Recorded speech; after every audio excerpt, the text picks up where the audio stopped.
Australians will vote in a historic referendum in mid-October to decide whether to enact an Indigenous voice to Parliament. Now, if passed, Indigenous Australians, whose ancestors have lived on the continent for at least 60,000 years, would be recognised in the Constitution for the first time. A possible defining moment for Australia's relationship with Aboriginal minorities, but a moment loaded with political risk for the government that is backing it. The idea for a voice came from the people, and it will be decided by the people. The referendum would enshrine into the Constitution an Indigenous voice to Parliament. This refers to a collection of advocates aimed at giving a louder voice to the nation's most disadvantaged ethnic minority on government policy. The Aboriginal community makes up around 3.2% of Australia's nearly 26 million population. The country does not currently have any treaties with the community, and despite inhabiting the land for over 60,000 years, the group is not mentioned anywhere in the Constitution.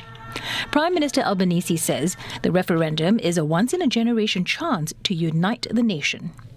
And when yes wins, all Australians will win. So in a spirit of generosity and optimism, vote yes.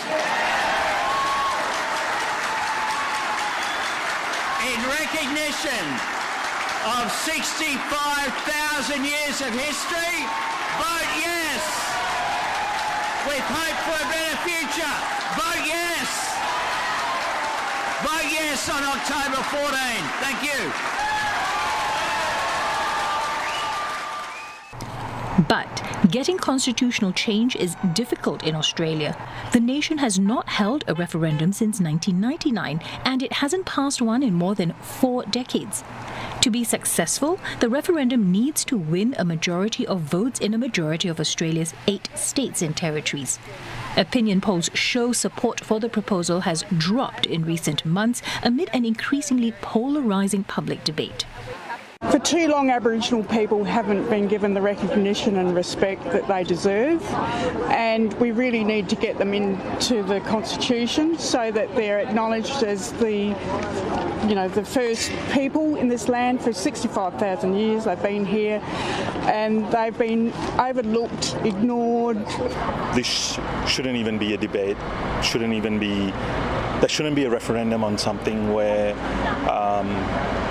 Indigenous people and their voice in Parliament shouldn't be debated on or referendum on, or it should be just everyone should have freedom of speech. That's my opinion. Opponents say the referendum risks dividing Australians along racial lines, and the so-called voice would hand excessive power to the Indigenous body in Parliament.